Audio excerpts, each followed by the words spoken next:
ಈ ಹಾಡಿನ ಅರ್ಥ ನಮ್ಮ ತಾಣಿ ನನಗೂ ಗೊತ್ತಿಲ್ಲ. ತುರ್ರಾಮ್ ಗೊತ್ತದು. ಎಲ್ರಿಗೂ ನಮಸ್ಕಾರ. ಶರಣು ಶರಣು ಶರಣೋ ಶರಣು. ಎಲ್ಲಿ ಶುರು ಮಾಡಬೇಕು? ಎಷ್ಟು ಜನ ಕೆಲಸ ಮಾಡಿದ್ದೀವಿ, ಏನು ಕತೆ ನನಗದೆ. 2006 ಯೋಗ ಒಂದು ಈ ಯೋಗ, ಇನ್ನೊಂದು ನಮ್ಮ ಚಿತ್ರರಂಗಕ್ಕೆ ಇನ್ನೊಂದು ಒಂಥರ ದೊಡ್ಡ ಯೋಗನ ಅಂತ ಹೇಳ್ಬೋದು. ಈ ಕೃಷ್ಣಪ್ಪನವರು ಇವರು ಸೇರ್ಕೊಂಡು ಮಾಡಿದ್ದ 2006. ಒಂದು ರೀತಿ ನ್ಯೂಮರಾಲಜಿ ಪ್ರಕಾರ 2006 6 + 2 8. 2024 ಇದು 8. ಅವ್ರ ಶಾಸ್ತ್ರ ನಾವು ನ್ಯೂಮರಾಲಜಿ ಮೊದಲೇ ಅಂದ್ಕೊಂಡ್ರೆ 18 ವರ್ಷ ಆದಮೇಲೆ ಮತ್ತೆ ಸೇರಿದ್ದಾರೆ. ಆವಾಗ ಚಿತ್ರರಂಗಕ್ಕೆ ಒಂದು ದಿಕ್ಕು ತೋರಿಸಿದ್ದು ಸಿನಿಮಾ ಮುಂಗಾರು ಮಳೆ. ಅದಾದಮೇಲೆ ಮತ್ತೆ ನಿಮ್ಮ ಇಮ್ಮಿಡಿಯೇಟು ಡಿಸೆಂಬರ್ 29 ಮುಂಗಾರು ಮಳೆ. ಅದಾದಮೇಲೆ ಮತ್ತೆ ಇದೇ ತಂಡ ಕಂಟಿನ್ಯೂ ಆಗಿದ್ದು ದುನಿಯಾ. ಇದು ಒಂದು ಜರ್ನಿ ಅಂತ ನಾವು ಇದ್ರದ್ದು ತಗೊಂಡಾಗ ನನಗಿದು ಫಸ್ಟು ಕತೆ ಕೇಳಿದಾಗೆ ನನಗೆ ಭಯ ಆಯಿತು. ಇದ್ರದ್ದು ನಿಮ್ಮದು ಪೂರ್ತಿ ಟ್ರೈಬಲ್ ಮಾಡಿದ್ದೀವಿ ಅಂತ.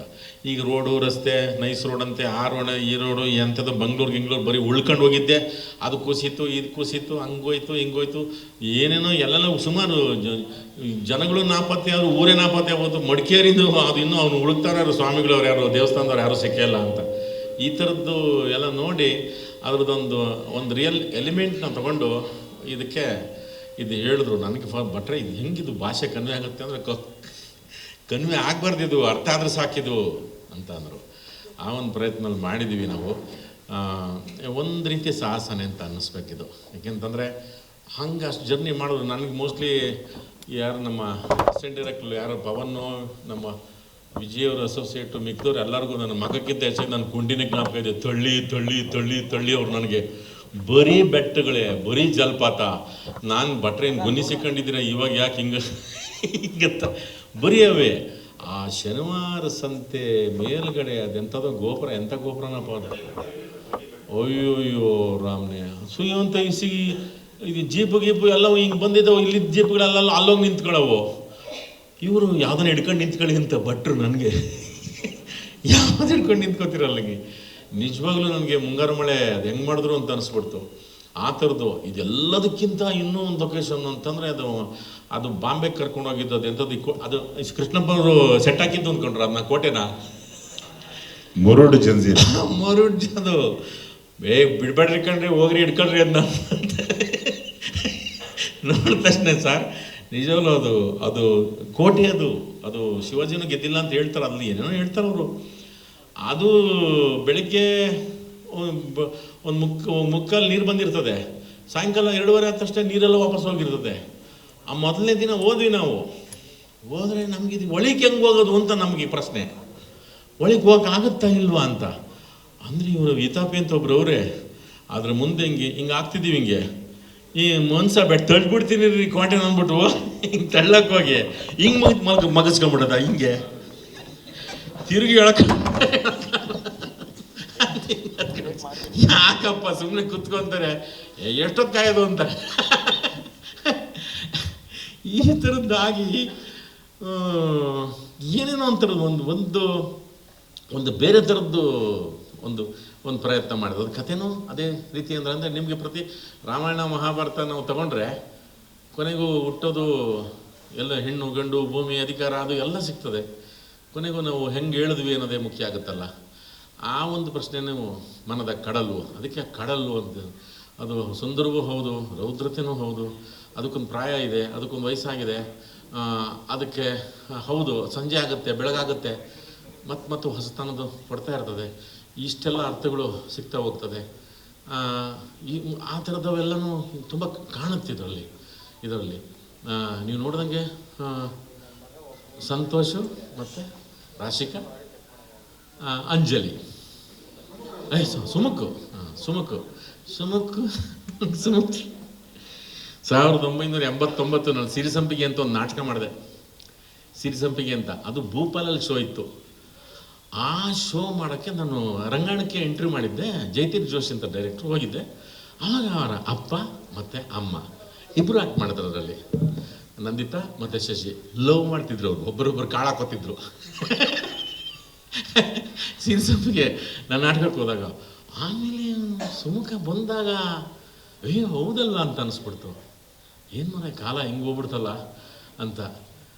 ಅವನು ನಿಜವಾಗ್ಲೂ ಸುಮುಖ ಯಾಕೆ ಕನ್ನಡ ಚಿತ್ರರಂಗಕ್ಕೆ ಒಂದು ಹೊಸ ಥರದಲ್ವ. ಇದಕ್ಕೆ ಮುಂಚೆ ಒಂದು ಸಿನಿಮಾ ಡೈರೆಕ್ಟ್ ಮಾಡಿದ್ದಾನೆ.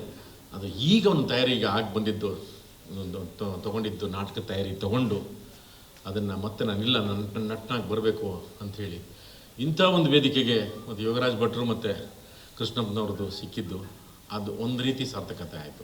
ಅವನನ್ನೆಲ್ಲ ನೋಡಿದಾಗ ನಮಗೆ ಅಯ್ಯೋ ಅನ್ಸೋದು, ಅವನ ಹಬ್ಬನೇ ಇಲ್ಲ. ಇವರಿಬ್ಬರು ನೋಡಿದಾಗೂ ಅಯ್ಯೋ ಅನ್ಸೋದು. ರಾಶಿಕ ಅಂಜಲಿ ಅದು ನಿಜವಾಗ್ಲೂ ಸುಮುಖ ಭಾಳ ಖುಷಿಯಾಗುತ್ತೆ. ಏಕೆಂದರೆ ನಿನ್ನ ಅಂದರೆ ಈಗ ನಟ ಅಂದ ಕೂಡಲೇ ಈಗ ಫುಲ್ ಎಲ್ಲಿ ಕಾಣಿಸ್ಕೊತಾರೆ ಅಂದರೆ ಜಿಮ್ಗೆ ಹೋಗ್ಬಿಡ್ತಾರೆ. ಅಲ್ಲಿ ಹೋಗಿ ವಯೋಗ್ರಾಗ ಹುಡ್ತೋರ್ತಾರೆ, ಎಲ್ಲ ಕಡೆ ಉಬ್ಬಿಸ್ಕೊಂಡು ಬಂದಿರ್ತಾರೆ. ಅಯ್ಯೋ ಅದಕ್ಕೆ ಭಾಷೆ ಬೇಕು, ಅದಕ್ಕೊಂದು ಭಾವ ಬೇಕು, ಅದಕ್ಕೊಂದು ಯಾವುದೊಂದು ಕಲ್ತ್ಕೋಬೇಕು, ಮತ್ತೇನೋ ಮಾಡಬೇಕು. ಈ ಥರದ್ದು ದೇವರಣೆ ಈ ಥರದ್ದು ಅವು ಸಿನಿಮಾಗೆ ಬೇಕಾಗಿದ್ದು ಮುಖ್ಯವಾದ ಅಭಿನಯ ಅನ್ನೋದನ್ನು ಮರೆತೇ ಬಿಟ್ಟಿದ್ದಾರೆ. ಎಲ್ಲರೂ ಹಿಂಗೆ ಬರ್ತಾರೆ, ಢಬ ಹಿಂಗೆ ಬರ್ತಾರೆ. ಏನು ನನಗೆ ಅರ್ಥನೇ ಆಗ್ತಿಲ್ಲ. ಇವನು ಆ ಥರದ್ದು ಯಾವುದು ರೋಗ ಇಲ್ಲ, ಯಾವ ರೋಗನೂ ಇಲ್ಲ. ಕ್ಲೀನಾಗಿ ಒಂದಷ್ಟು ಓದ್ಕೊಂಡಿದ್ದಾನೆ, ಒಂದಷ್ಟು ಕೆಲಸ ಮಾಡಿದ್ದಾನೆ ನಾಟಕದಲ್ಲಿ. ಅದೆಲ್ಲ ನಿಜವಾಗ್ಲೂ ಕನ್ನಡ ಚಿತ್ರರಂಗಕ್ಕೆ ನಿಜವಾಗ್ಲೂ ಕೃಷ್ಣಪ್ಪನವ್ರು ಅವಾಗ 2006ರಲ್ಲಿ ಸ್ಟಿಲ್ ಗಣಪ ಇನ್ನೂ ಸೆಂಚುರಿಗಳು ಸಿಲ್ವರ್ ಜಬ್ಗಳು ಹೊಡಿತಾನೆ ಇದ್ದಾರೆ. ನೀನು ಅದೇ ಥರ ಇವ್ರು ಅಂಥ ಇವ್ರು ಹಣೆ ಬರೋದು ಸರಿ. ಸಾಮಾನ್ಯಕ್ಕೆ ಬರೋದು 50 ವರ್ಷಕ್ಕೆ ಬರೀತಾರೆ ಇವರಿಬ್ಬರು ಬರೆದ್ರೆ. ಮಳೆ ಗಾಳಿ ಬಿಸಿಲು ಎಲ್ಲನೂ ಅಮ್ಮ ನಿಮಗೂ ಬರೀತಾರಮ್ಮ, ನಿಮಗೂ ಬರೆದವ್ರೆ, ನೀವು ಬೇಜಾರು ಮಾಡ್ಕೋಬೇಡಿ. ಆ ಥರದ್ದಾಗುತ್ತೆ ನಿಜವಾಗ್ಲೂ. ಒಂದು ರೀತಿಯಲ್ಲಿ ಒಂದು ಹೊಸಬ್ರಿಗೆ, ಯಾಕಂದರೆ ಭಟ್ರು ನಿಮಗೆ ಸಾಕಷ್ಟು ನಾನು ಯಾವ ಥರ ರಂಗಾಯಸಲ್ಸಿ ಮಾಡ್ಬೇಕಾದ್ರೆ ಒಂದು ಭಯ ಬಿದ್ದಿದ್ವಿ. ಅದಕ್ಕೆ ಫಸ್ಟ್ ಅವ್ರು ಹೇಳಿದ್ದೇವೆ, ಇದಕ್ಕೆ ಕಾಮ, ಪುಲಿ ಸ್ಟಾಪು, ಒತ್ತು, ದೀರ್ಘ ಯಾವೂ ಬೇಡ, ಅರ್ಥ ಆಗೋದು ಬೇಡ, ಹಂಗೆ ಮಾಡಿ ಅಂತ. ಬಟ್ ಇದು ಹೆಂಗೆ ಬಟ್ರಿ ಅಂತಂದು ಏರಿಯಾ ಹೀಗೆ ನೀವು ಕಲಾಸಪಾಳ್ಯದಕ್ಕೆ ನಮ್ಮ ಗಾಂಧಿನಗರದಲ್ಲಿ ಸುಮಾರು ಪ್ರೊಡ್ಯೂಸರ್ ಎಲ್ಲ ವ್ಯಾಪಾರದಲ್ಲಿ ಇರ್ತಾರೆ. ಒಬ್ಬರು ಮಾತು ಒಬ್ರಿಗೆ ಅರ್ಥ ಆಗಲ್ಲ ರೀ, ಅದನ್ನು ಮಾಡಿ ಅಂತಂದರು. ಅದಕ್ಕೆ ಅಯ್ಯೋ ಭಟ್ರೆ ಅಂತ ಆವಾಗೊಂದು ಪ್ರಯತ್ನ ಮಾಡಿದ್ವಿ. ಮತ್ತೆ ಗಾಳಿಪಟದಲ್ಲಿ ಒಂದು ಸುಂದರವಾದ ಮುದ್ದೆ ಅದು. ಆದರೆ ಅದಕ್ಕೊಂದೇನೋ ಒಂದು ಎನರ್ಜಿ ಇರುತ್ತೆ. ಆ ಥರದ್ದೇನೋ ಹಿಂಗೆ ನನಗೆ ಬೇರೆ ಥರ ಬೇರೆ ಹಿಂಗೆ ಇದು ನನಗೆ ಅದೇ ಥರದಲ್ಲಿ ನಿಜವಾಗ್ಲೂ ಭಯ ಇದೆ. ಒಂದು ಪ್ರೀತಿನೂ ಇದೆ ಅವ್ರ ಬಗ್ಗೆ, ಕೃಷ್ಣಪ್ಪನ ಬಗ್ಗೆನೂ ಅಷ್ಟೇ. ಮತ್ತೆ ಹೇಳಿದೆ ನಿನಗೆ ಹೊಸಬ್ರೆ ಕಣಪ್ಪ, ಹಾಕ್ಬಾರ್ದು, ಹೊಸಬ್ರನ್ನೇ ಹಾಕೊಂಡು ಮಾಡು ಅಂದ್ರಂತೆ. ಎಲ್ಲರೂ ಹೊಸಬ್ರಾಗೆ ಬಂದಿರ್ತೀನಿ ನಿಜವಾಗ್ಲೂ. ಹಾಗಾಗಿ ಈ ಮನದ ಕಡಲು ಇದೆಯಲ್ಲ ನಿಜವಾಗ್ಲೂ ಭಾಳ ಒಳ್ಳೆ ಟೈಟ್ಲು.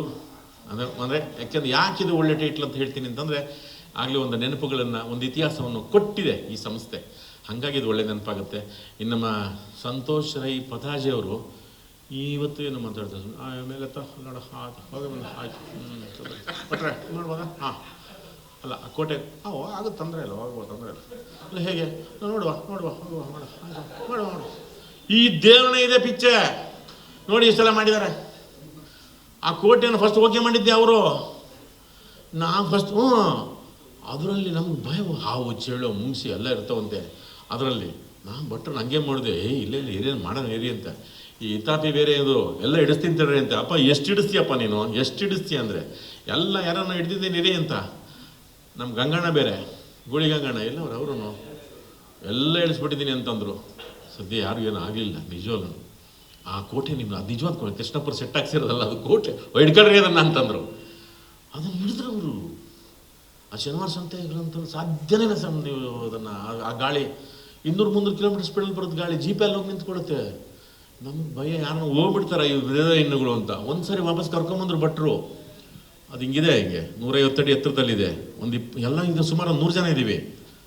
ಹೋದ್ವಿ, ಹೋಗಲ್ಲಿ ಸ್ವಲ್ಪ ನಿಂತ್ಕೊಂಡ ತಕ್ಷಣ ಭಟ್ರು ಬೇಡ ಎಲ್ಲ ಕೆಳಗೆ ಬನ್ರಿ ಅಂತಂದರು. ನಾನು ಯಾಕೆ ಭಟ್ರಿ ಅಂತಂದೆ, ಯಾವನ ಹೋಗ್ಬಿಟ್ರೆ ಗೊತ್ತಾಗಲ್ಲ, ಸಾಯಂಕಾಲ ಗೊತ್ತಾಗಲ್ಲ, ಬೇಡ ಬನ್ನಿ ಅಂತಂದ್ರೆ ಎಲ್ಲ ವಾಪಸ್ ಬಂದ್ವಿ. ಆ ಥರದೊಂದು ಶ್ರಮ ತಗೊಂಡು ಮಾಡಿದ್ದಾರೆ. ಅದಕ್ಕೊಂದು ತುಂಬ ಒಂದು ಚಂದವಾದ ಒಂದು ರೂಪ ಕೊಟ್ಟಿದ್ದಾರೆ. ನಾವು ಯಾಕೆಂದರೆ ನಾನು ಸಾಕಷ್ಟು ಸಿನಿಮಾಗಳು ಅವ್ರ ಜೊತೆ ಮಾಡಿದ್ದೀನಿ. ಒಂದು ಹೊಸ ದೃಶ್ಯ ಅಂತ ಅನಿಸುತ್ತೆ, ಹೊಸ ಮಾತುಗಳು. ಅವರಿಬ್ಬರದು ಅಷ್ಟೇ, ಅಂಜಲಿ ಮತ್ತು ರಾಶಿಕಾ ಬೈದಾಕ್ಬಿಟ್ಟವ್ರು. ಅವ್ರು ಯಾರಿಗೆ ಬೈದವ್ರಿಗೆ ತಿರುಗಿಸ್ಕೊಂಡು ನಮಗೆ ಬೈದ್ರು, ಅವ್ರಿಗೆ ಬೈದಾಕ್ಬಿಟ್ಟವ್ರೆ. ಆ ಕೋಟೆಯಲ್ಲಿ ಮಾಡ್ಬೇಕಾದ್ರೆ ದತ್ತಣ್ಣ ತುಂಬ ಚೆನ್ನಾಗಿ ಹೇಳಿದ್ರು ನನಗೆ. ಏನೋ ಆಗಿರ್ತಾರೆ, ಒಂದು ಹಾಡು ಏನು ಇಲ್ಲವೇನೋ ಒಂದು ಆರ್ತನದ ಏನೋ ಒಂದು ತೆಗಿರಿ ಧ್ವನಿ ಅಂತಂದರು. ಹಿಂಗೆ ಸರಿ ಅಂದ್ಬಿಟ್ಟು ಅದನ್ನು ಅಂತ ಏನೋ ತೆಗೆದ್ರೆ ಹಂಗೆ ಮಲಗಿ ಸತ್ತೋಗಿರ್ತಾರೆ. ಹಿಂಗೆ ನೋಡ್ಬಿಟ್ಟು ಸೊಳ್ಳೆ ಮನೆ ಚೆನ್ನಾಗಿ ಆಡ್ತೀಯ ಕಣ ನೀನು ಅಂತಂದ್ರೆ ನನಗೆ ಪ್ರೀತಿಯಿಂದ ಯಾವಾಗಲೂ ಅವರು ಹಿಂಗೆ ಚೆನ್ನಾಗಿ ಮಾಡ್ತಾ ಕಡ ಸೋಳೆ ಮಗನ ನೀನು ಅಂತಂದ್ರು. ಅದು ಮಲ್ಕೊಂಡು ಹಂಗೆ ಹೇಳಿದ್ರು, ಸೋಳೆ ಮನೆ ಚೆನ್ನಾಗಿ ಆಡ್ತಾ ಕಡ ನೀನು ಅಂತ.